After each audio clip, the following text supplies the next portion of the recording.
J'ai une question pour vous, Monsieur le Premier ministre. Est-ce qu'aujourd'hui, nous pourrions bâtir le chemin de fer du Canadien Pacifique?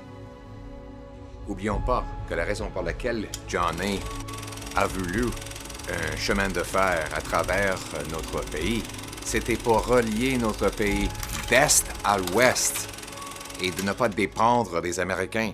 Mais aujourd'hui, avec les menaces américaines de tarifs, alors qu'on a plus que jamais besoin d'échanges commerciaux est-ouest, la construction d'un tel projet serait impossible. Pour commencer, le ministre libéral s'enchaînerait à un arbre pour arrêter la construction. Stephen Guilbeault, un grand partisan de Mark Carney, a été arrêté pour avoir escaladé le tour du CN, puis pour avoir grimpé sur le toit de la résidence du premier ministre provincial de l'Alberta, toujours pour protester contre le développement. Plus récemment, il a déclaré que le gouvernement libéral n'allait pas supporter la construction de nouvelles routes. Imaginez donc devoir obtenir son accord pour une ligne de chemin de fer ou un oléoduc. Si vous voulez savoir à quel point on a évolué depuis l'époque du chemin de fer national de Johnny, considérez ça. Pour transporter le pétrole de l'Alberta jusqu'au Québec, et oui, les Québécois utilisent le pétrole, il doit passer par les pipelines des États-Unis, ce qui donne aux Américains le pouvoir de couper les Canadiens de notre propre approvisionnement énergétique. Je sais, c'est triste. Il doit être en train de pleurer. Pas étonnant que le président Trump détecte une faiblesse. Les libéraux obligent aussi les Canadiens à financer la machine de guerre de Vladimir Poutine. Malgré les sanctions promises sur le pétrole russe, le Canada importe encore plus de combustible fossile de la Russie.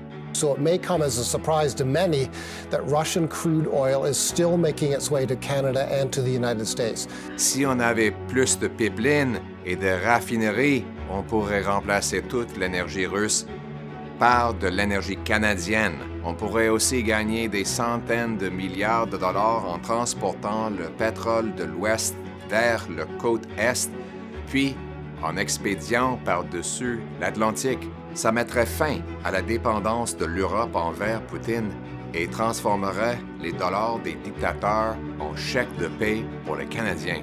En tant que Premier ministre, je vais engager les ministres qui vont supprimer les barrières aux infrastructures Est-Ouest, comme les pipelines, et on va abroger la loi C-69 qui interdit les pipelines. Mais ça va pas suffire.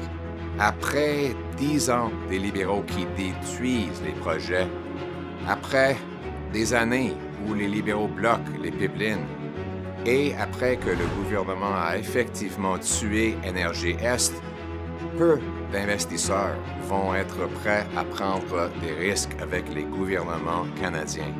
Pour éliminer ce risque, les investisseurs ont besoin de certitude dès le départ. Je vais leur en donner. Aujourd'hui, j'annonce le corridor Canada d'abord. Ça va être une emprise préapprouvée pour les pipelines, les voies ferrées, les lignes électriques et d'autres infrastructures de ressources. Ce corridor serait prédésigné, garantissant que tous les niveaux de gouvernement ont pris des engagements légaux pour approuver les projets qui y seront réalisés. Les investisseurs ne seraient plus confrontés à un vide réglementaire sans fin.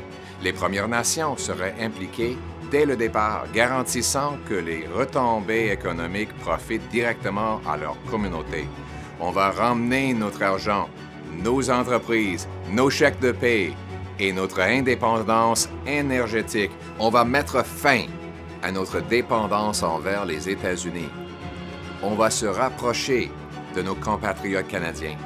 On va honorer l'héritage du chemin de fer de John A. Macdonald.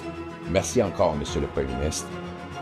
Et on va le faire en bâtissant des pipelines, des lignes électriques, des routes et des voies ferrées qui unissent notre pays.